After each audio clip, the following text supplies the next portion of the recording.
नमस्कार साथियों, RM39 classes YouTube channel में आप सभी का हार्दिक स्वागत है। साथियों, इस वक्त की बड़ी अपडेट है राजस्थान कर्मचारी चयन बोर्ड की तरफ से। तो राजस्थान कर्मचारी चयन बोर्ड ने जो जेल प्रहरी सीधी भर्ती परीक्षा 2024 है उससे संबंधित अपडेट है। तो इसकी जो परीक्षा है साथियों, जैसे कि आप सभी को विदित होगी, 12/4/2025 को आयोजित की जाएगी, यानी 12 अप्रैल को।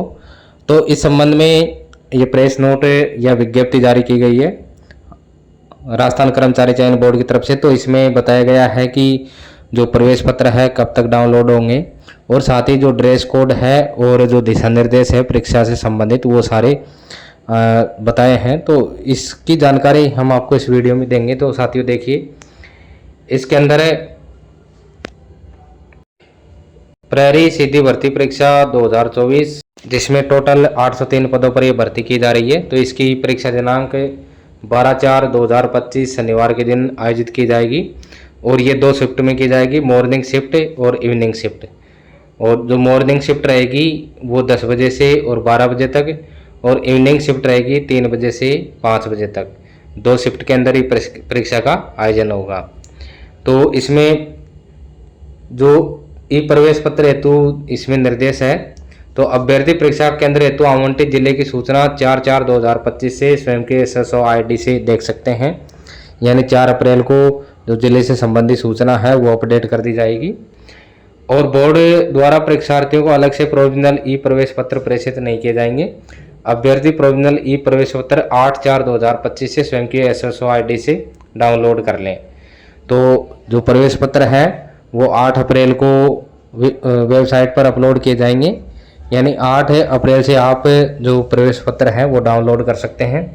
तो आप SSO ID के माध्यम से डाउनलोड कर सकते हैं, और उसके अलावा recruitment.rajasthan.government.in से भी आप डाउनलोड कर सकते हैं। अब परीक्षार्थियों के लिए जो सामान्य दिशा निर्देश है वो दिया गया है। तो सबसे पहले तो आवेदक ये सुनिश्चित कर लें कि बोर्ड की जो विज्ञप्ति थी उसके अनुसार निर्धारित पात्रता और शैक्षणिक योग्यता आपके पास है, तो आप इसके अंदर एग्ज़ाम दे सकते हैं। दूसरा, आपकी जो यात्रा से संबंधित है कि यात्रा के दौरान आप बिल्कुल सावधानी से यात्रा करें। उसके बाद में है कि परीक्षार्थी जो परीक्षा केंद्र है उस पर निर्धारित समय से 2 घंटे पूर्व अपनी उपस्थिति दें, और तलाशी के उपरांत आपको परीक्षा कक्ष में नियत स्थान पर बैठ सके। और परीक्षा प्रारंभ होने के नियत समय से 1 घंटे पूर्व तक ही परीक्षा केंद्र में प्रवेश की अनुमति होगी। 1 घंटे पूर्व परीक्षा केंद्र का प्रवेश बंद कर दिया जाएगा, और उसके बाद में किसी भी परीक्षार्थी को इसमें प्रवेश नहीं दिया जाएगा। इसलिए आप समय लेकर के चलें। तो आपको 2 घंटे पहले जो परीक्षा टाइम है, जैसे फर्स्ट शिफ्ट में 10 बजे से है 10 से 12 तक, तो आपको 8 बजे परीक्षा केंद्र पर पहुंचना है। और सेकंड पारी के लिए आपको जैसे 3 बजे का टाइम है, तो आपको 1 बजे परीक्षा केंद्र पे पहुंच जाना है। यानी 1 घंटे पहले जो गेट है वो बंद हो जाएगा, यानी 9 बजे। और सेकंड जो शाम की पारी है उसमें 2 बजे जो गेट है वो बंद कर दिया जाएगा। उसके बाद में किसी को प्रवेश नहीं दिया जाएगा। उसके बाद में महत्वपूर्ण जानकारी है कि परीक्षा केंद्र पर आपको आपका प्रवेश पत्र लेकर के जाना है। एक मूल फोटो युक्त जो पहचान पत्र है, आधार कार्ड से पहचान सुनिश्चित की जाएगी, इसलिए आप आधार कार्ड लेके जाएं। और आधार कार्ड में जन्म तिथि का अंकन होना आवश्यक है। विशेष परिस्थिति में ही pan card, passport, driving licence, मतदाता पहचान पत्र में से कोई एक से मिलान किया जाएगा। अब इसमें स्पष्ट निर्देश है कि आपको आधार कार्ड लेके जाना है ओरिजिनल, और आपकी एक प्रवेश पत्र लेकर के जाना है, और मूल आधार कार्ड आपको लेकर के जाना है। मूल आधार कार्ड में जो आपकी DOB है वो बिल्कुल सही अंकित होनी चाहिए। अगर कोई विशेष परिस्थिति है उसी के अंदर PAN card, passport, driving licence या मतदाता पहचान पत्र लेकर के जाना है। उपस्थिति पत्रक पर चस्पा करने हेतु 2.5 × 2.5 सेंटीमीटर की स्वयं का नवीन रंगीन मूल फोटो, जो मर्ज, मेरफेड और टेम्परेट किया हुआ न हो, 1 माह से अधिक पुराना नहीं हो, सभी के फोटो की सॉफ्टवेयर से जांच की जाएगी। और नीले रंग की स्याही का पारदर्शी बाल पेन साथ लेकर के जाएं। इसके अलावा कोई सामग्री आपके पास नहीं होनी चाहिए। यानी आपके पास में 4 चीज़ें हो गई एक तो हो गया आपका प्रवेश पत्र, दूसरा आपका आधार कार्ड, तीसरी एक रंगीन जो पासपोर्ट साइज की फ़ोटो है, और चौथा आपके पास में नीला पारदर्शी जो बॉल पेन है वो। एक विशेष बात भी इसके अंदर है साथियों कि जो महिला अभ्यर्थी हैं जिनकी शादी हो चुकी है और मान लो उन्होंने जो अपना आधार कार्ड है वो पति के नाम से है, तो वो अपनी एक और आईडी जिसमें किसी भी जैसे 10वीं की या 12वीं की अंक तालिका हो या फिर बीए की अंक तालिका हो, कोई से भी अंक तालिका, जाति प्रमाण पत्र जिसमें अपने पिता का नाम हो, वो अवश्य लेकर के जानी है, क्योंकि आपने जो आवेदन किया होगा वो पिता के नाम से होगा और जो आपका आधार कार्ड होगा वो आपके पति के नाम से है। तो आपको एक अदर डॉक्यूमेंट्स जो आपके पिता के नाम को प्रमाणित करते हों वो लेकर के जाना है। अगर आप नहीं लेकर के जाते हैं तो आपको अलग से इसमें फॉर्म भरना होगा, तो इससे आपको दिक्कत हो सकती है।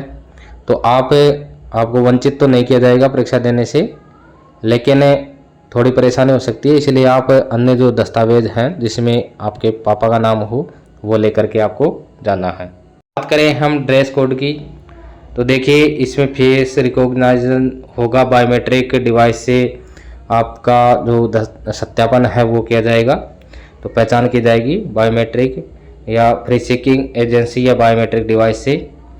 उसके बाद में परीक्षा केंद्र पे आपको किसी भी प्रकार की घड़ी पहनकर प्रवेश की अनुमति नहीं होगी। आप कोई भी प्रकार की घड़ी नहीं पहन करके आए।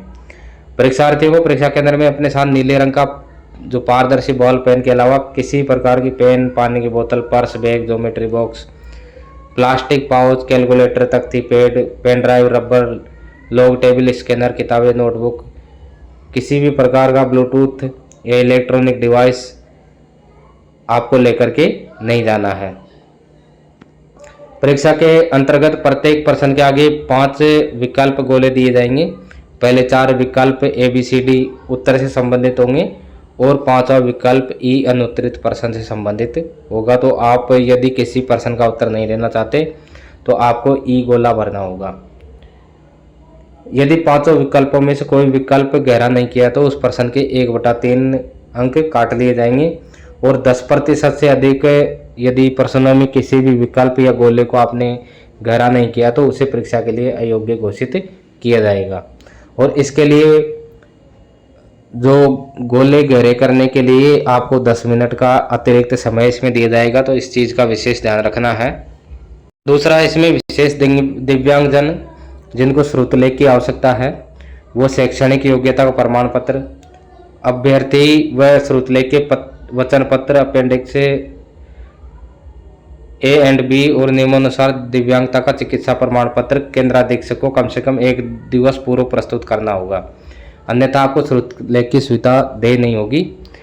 बोर्ड के माध्यम से श्रुतलेख उपलब्ध कराए जाने हेतु अभ्यर्थी 2 दिवस पूर्व नियमानुसार वांछित दिव्यांगता प्रमाण पत्र सहित प्रार्थना पत्र उपस्थित होकर केंद्राधीक्षक को प्रस्तुत करना होगा। तो जिनको श्रुतलेख की आवश्यकता है वो 2 दिवस पूर्व केंद्राधीक्षक से संपर्क करें और वहाँ अपना प्रार्थना पत्र दें, जिससे उनका जो श्रुतलेख के लिए व्यवस्था हो सकेगी। अब अगली बात है इसमें ड्रेस कोड की। तो साथियों, ड्रेस कोड इस प्रकार से रहेगा। तो जो पुरुष अभ्यर्थी है आधी या पूरी आस्तीन के शर्ट, टी शर्ट, कुर्ता, पाजामा, पैंट पहन करके आएंगे। जीन्स पहनकर आने की अनुमति नहीं होगी, यानी सादा जो पैंट है वो पहन सकते हैं आप, और आधी या पूरी बांह की शर्ट या टी शर्ट आप पहन करके आ सकते हैं। कुर्ता पायजामा पहन सकते हैं और पैंट पहन सकते हैं, सादा जींस की पैंट आपको नहीं पहननी है। और महिला अभ्यर्थी सलवार सूट, चुन्नी या साड़ी, आधी या पूरी आस्तीन का कुर्ता, ब्लाउज पहनकर और बालों में साधारण जो रबड़ बैंड है लगा करके आ सकेंगी। तो अब जो महिला अभ्यर्थी सलवार सूट पहन सकती है, चुन्नी पहन सकती है, साड़ी पहन सकती है, पूरी आस्तीन या आधी आस्तीन का जो कुर्ता है वो पहन सकती है, ब्लाउज पहन सकती है और बालों में जो रबड़ बैंड होगा वो साधारण होगा। परीक्षार्थी पूरी आस्तीन का कुर्ता, शर्ट, ब्लाउज आदि पहनकर आ सकते हैं, किंतु वेशभूषा में बड़ा बटन, मेटल बटन, किसी प्रकार के ब्रॉन्ज, जड़ाव पिन या बेज फूल आदि लगाकर आने की अनुमति नहीं होगी। यानी फुल बाह का वो शर्ट या जो टी शर्ट है या कुर्ता है वो हो सकता है, लेकिन उसमें बड़े बटन नहीं होने चाहिए, मेटल का बटन नहीं हो, कोई फूल वूल ऐसे मंडे हुए नहीं हो, यानी बिल्कुल सिंपल होना चाहिए। फिर महिला अभ्यर्थी लाख या कांच की पतली चूड़ियों के अलावा किसी प्रकार के जेवरात, अन्य प्रकार की चूड़ियाँ, कान की बाली, अंगूठी, ब्रेसलेट पहन करके नहीं आएंगी। तो महिला अभ्यर्थी किसी प्रकार का आभूषण नहीं पहनेंगी, केवल हाथों में कांच या लाख की जो पतली चूड़ियाँ हैं उसके अलावा और किसी भी प्रकार का आभूषण कान में या नाक में कहीं भी नहीं होगा। उसके बाद में परीक्षार्थी परीक्षा केंद्र में किसी प्रकार की घड़ी, धूप का चश्मा है, हैंड बैग है, एयरपिन, गंडा, ताबीज, cap, hat, scarf, pistol, muffler आदि परीक्षा में नहीं लेकर के आएंगे। तो किसी भी प्रकार का उनके पास में कोई ताबीज या गंडा उनके बंध रहा है तो वो पहन करके नहीं आ सकेंगे, तो उसको आप तोड़ करके आएँ, क्योंकि कई बार प्रॉब्लम्स हो जाती है, तो आप उसको उतार करके आ जाएं और वापस जा करके उसको पहन सकते हैं। दूसरा, चप्पल, स्लीपर, सैंडल, जूते और मोजे सभी चोटे टकने तक के पहन करके अनुमति होगी। मेटल चैन वाले जूते पहनने की अनुमति नहीं होगी। यानी आप चप्पल पहन सकते हैं, सैंडल पहन सकते हैं और जूते भी पहन सकते हैं, लेकिन जो मोजे हैं वो टखने तक होने चाहिए, इससे ऊंचे वो नहीं होने चाहिए। किसी भी वस्तु को पहनकर आने में या ड्रेस कोड में शामिल के संबंध में या संदेह या विवाद हो तो इस संबंध में केंद्र पर परीक्षा से जुड़े अधिकारी का निर्णय है वो मान्य होगा। यानी परीक्षा केंद्र का जो निर्णय है होगा वो सर्वमान्य होगा। तो साथियों, ये अपडेट थी राजस्थान कर्मचारी चयन बोर्ड की तरफ से जो जेल प्रहरी सीधी भर्ती परीक्षा 2024 है जो 12 अप्रैल को आयोजित किए जा रही थे, उसके संबंध में जो ड्रेस कोड है और दिशा निर्देश, इन सब की जानकारी।